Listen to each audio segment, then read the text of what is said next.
साधारणीकरण। मुख्य रूप से रस ही साधारणीकरण प्रक्रिया का आधार है। यह रस निष्पत्ति की वह स्थिति होती है जिसमें दर्शक किसी अभिनय को देखकर उससे तादात्म्य स्थापित करता हुआ उसका पूर्ण रूप से रसास्वादन करता है। इस सिद्धांत को स्थापना भट्टनायक ने की। काव्य में रस को मूल तत्व और आत्मा स्वीकार कर लिए जाने के पश्चात प्रश्न उठा था कि रस निष्पत्ति किस में होती है। इस प्रश्न को हल करते करते एक प्रश्न और उठा कि रस निष्पत्ति कैसे होती है। काव्य और सहृदय सामाजिक का परस्पर क्या संबंध है। इस प्रश्न का उत्तर सर्वप्रथम भट्टनायक ने साधारणीकरण की प्रक्रिया के रूप में दिया तथा अभिनवगुप्त ने इसे दार्शनिक आधार प्रदान कर इस साधारणीकरण की स्थिति को पुष्ट एवं स्थिर बना दिया। इससे साधारणीकरण के सिद्धांत की संज्ञा प्राप्त हुई। साधारणीकरण का अर्थ है असाधारण अर्थात विशेष का साधारण सामान्य रूप में परिवर्तित हो जाना। भट्टनायक के अनुसार काव्य रस का भोग सहृदय सामाजिक करता है। सामाजिकों के हृदयों में वासना रूप से स्थित स्थायी भाव काव्य में वर्णित विभावादि के कारण उबुध होकर रस रूप में परिणत हो जाते हैं। इसके लिए भट्टनायक ने 3 स्थितियों का विवेचन किया है, 1 अभिधा, 2 भावकत्व और 3 भोजकत्व। काव्य में सदैव असाधारण या विशेष का ही प्रतिपादन किया जाता है। काव्य का वह विशेष जब साधारण या सामान्य रूप में प्रतिभाषित होने लगता है तब वह स्थिति साधारणीकरण की स्थिति कहलाती है। जब काव्य में वर्णित राम राम न रहकर एक सामान्य पुरुष और सीता सीता न रहकर एक सामान्य युवती के रूप में भासित होने लगते हैं तब साधारणीकरण की स्थिति होती है। यही काव्यात्मक साधारणीकरण कहलाता है। अब प्रश्न यह उठता है कि साधारणीकरण किसका होता है। इस पर विद्वानों में मतभेद है। इस प्रसंग में साधारणीकरण से संबद्ध विचारों को 5 वर्गों में विभाजित किया जा सकता है। 1 विभावादिकों और स्थायी भावों का साधारणीकरण होता है। 2 विभावादिकों के साथ साथ सहृदय सामाजिक की चित्तवृत्ति का भी साधारणीकरण होता है। 3 केवल विभावादिकों का साधारणीकरण होता है और सहृदय सामाजिक का आश्रय से तादात्म्य हो जाता है। 4 कवि की भावनाओं का साधारणीकरण होता है और सहृदय सामाजिक का कवि के साथ तादात्म्य हो जाता है। 5 साधारणीकरण व्यर्थ एवं अनामंत्रित सिद्धांत है। 1 विभावादिकों और स्थायी भावों का साधारणीकरण होता है। इस सिद्धांत के संस्थापक एवं पोषक आचार्य भट्टनायक है। उनके अनुसार 1 विभावादि व्यापार ही साधारणीकरण है। 2 विभावादि अर्थात आलंबन उद्दीपन अनुभाव संचारी एवं स्थायी भावों का साधारणीकरण हो जाता है। 3 स्थायी भाव के साधारणीकरण का तात्पर्य है विशिष्ट संबंधों से मुक्ति। 4 भावकत्व से भाव्यमान स्थायी भाव ही रस है। भाव्यमान से तात्पर्य साधारणीकृत रूप से ही है। जहां तक साधारणीकरण के संदर्भ में भट्टनायक की व्याख्या का प्रश्न है, रस सामग्री की व्याख्या से किंचित पृथक है। उनकी काव्य प्रकाश की टीका में साधारणीकरण को इन शब्दों में समझाया गया है, वह उनकी भावकत्व ही साधारणीकरणम तेन ही व्यापारेण विभादय स्थायी च साधारणीक्रियन्ते। इस तरह स्पष्ट है कि वस्तुतः भट्टनायक के भावकत्व का अर्थ ही साधारणीकरण है। भट्टनायक ने भावकत्व व्यापार की 2 विशेषताएं प्रस्तुत की हैं। 1 निविड़ निज मोह संकटता निवारणकारिणा और 2 विभावादि साधारणीकरणात्मना।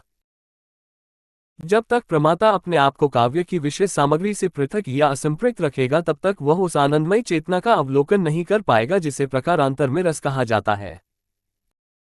इस तथ्य को ध्यान में रखते हुए संभवतः भट्टनायक ने यह कहा होगा कि भावकत्व व्यापार का पहला कार्य है प्रमाता के निजत्व मोह के संकट का निवारण करना अर्थात उसे अपने पराये की संज्ञा से मुक्त करना। दूसरे प्रमाता द्वारा ही विभावादिकों के विशिष्ट संबंधों को मुक्तावस्था में देखना अर्थात उन्हें राम सीतादि के रूप में न देखकर केवल भाव रूप में ग्रहण करना। जिस प्रकार एक रुग्ण व्यक्ति दवा को केवल रोग निवारक के रूप में ही ग्रहण करता है, न कि उस औषधि के नाम रूप में या उसमें मिश्रित विभिन्न रसायनों के रूप में। 2 विभावादिकों के साथ साथ सहृदय सामाजिक की चित्तवृत्ति का भी साधारणीकरण होता है। भट्टनायक के पश्चात रस सिद्धांत के सर्वाधिक पोषक अभिनवगुप्त थे।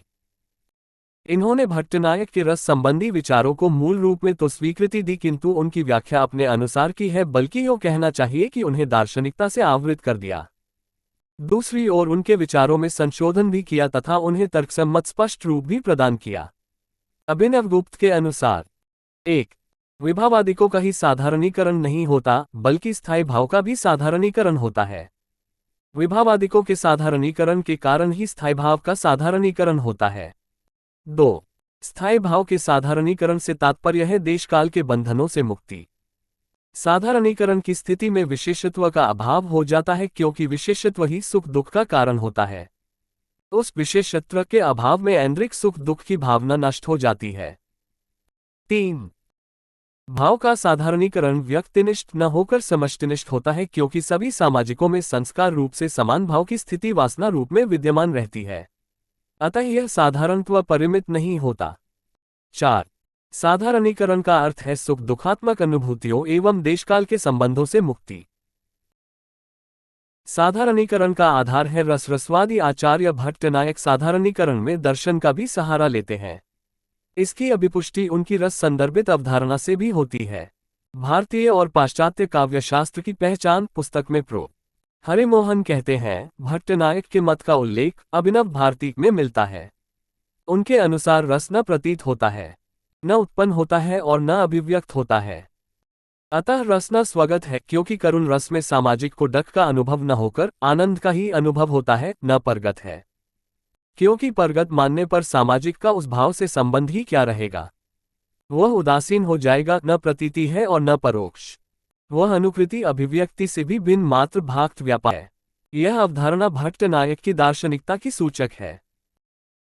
अभिनवगुप्त की या भट्टनायक की मूल धारणा तो यही है कि भाव पर सुख दुखात्मकता का जो आवरण चढ़ा हुआ है वह साधारणीकरण से नष्ट हो जाता है। अभिनवगुप्त और भट्टनायक दोनों ही सुख दुख को भाव का अंग नहीं मानते, बल्कि देशकाल के विभाग या विशेषत्व को सुख दुख का कारण मानते हैं। इसलिए वे इस बात पर बल देते हैं कि साधारणीकरण होने से देशकाल का बंधन निरस्त हो जाता है, जो ऐन्द्रिक सुख दुख या विघ्न बहुलता का कारण है। 3. केवल विभावादिकों का साधारणीकरण होता है और प्रमाता का आश्रय के साथ तादात्म्य होता है। इस सिद्धांत के अनुयायी विश्वनाथ और पंडितराज जगन्नाथ को माना जाता है। आधुनिक हिंदी आलोचकों में आचार्य शुक्ल का नाम आता है। संस्कृत आचार्यों ने विश्वनाथ एवं जगन्नाथ तादात्म्य की बात को उतना प्रत्यक्ष नहीं कहा जितना आचार्य शुक्ल ने कहा है। आचार्य विश्वनाथ यद्यपि अभिनवगुप्त का ही अनुसरण करते हैं, किंतु उनके कथन से ऐसा प्रतीत होता है कि वे आश्रय का साधारणीकरण नहीं मानते। यथा व्यापारोस्ति विभावादिर्नाम्ना साधारणीकृति तत्प्रभावेन यस्यासन्याथो विप्लवनादयः प्रमाता तद्भेदेन स्वात्मान प्रतिपद्यते। साहित्य दर्पण 3/9-10। उत्साहादिस्मुद्बोधः साधारण्याभिमानतः नृणामपि समुद्राविलंघनादि न दुष्यति। 3.11। उपर्युक्त पंक्तियों की व्याख्या विश्वनाथ के अनुसार ऐसे होगी कि मंच पर अभिनीत हनुमान जी के समुद्रलिंघन दृश्य को देखकर प्रमाता अपने आप को हनुमान जी से अभिन्न मानने लगता है। इसका तात्पर्य यह हुआ कि प्रमाता का आश्रय के साथ तादात्म्य स्थापित हो जाता है। संभवतः विश्वनाथ तादात्म्य भाव को भी साधारणीकरण का ही परिणाम मानते हैं। इसी कारण मानव भी, जिसके लिए समुद्रादि का संतरण लौकिक परिस्थितियों में संभव नहीं है, समुद्र संतरण का अनुभव करता है, अर्थात वह भी छलांग लगाकर सागर को पार कर सकता है। इस प्रकार के उत्साह का अनुभव करने लगता है। उस स्थिति में वह अपने आप को आश्रय यानी हनुमान मानने लग जाता है।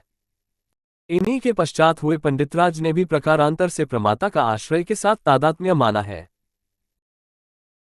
4. कवि की भावनाओं का साधारणीकरण होता है और सहदे सामाजिक का कवि के साथ तादात्म्य हो जाता है। इस सिद्धांत के संस्थापक हैं आचार्य डॉक्टर नगेंद्र। आपके अनुसार कवि भावना का साधारणीकरण होता है। 5. साधारणीकरण व्यर्थ एवं अनामंत्रित सिद्धांत है। आधुनिक भारतीय आलोचक मनोविज्ञान का आश्रय लेकर रस सिद्धांत की व्याख्या करने में लगे हैं। फलतः उन्हें साधारणीकरण जैसा सिद्धांत व्यर्थ प्रतीत होता है। साधारणीकरण का सामान्य या विशेष अर्थ यही होगा कि असाधारण का साधारण होकर मन के अनुकूल हो जाना। कवि अपने कौशल से जो रचना करता है, सहृदय की मनस्थिति कवि की मनस्थिति के अनुकूल होकर संभाव के स्तर पर पहुंच जाती है और कवि तथा सहृदय के भावों में तादात्म्य स्थापित हो जाता है। सहृदय उसी भावना से काव्य के भावों में डूबता उतरता है जिस भाव सरिता में डूबकर कवि ने रचना की। यही भाव साम्य साधारणीकरण है।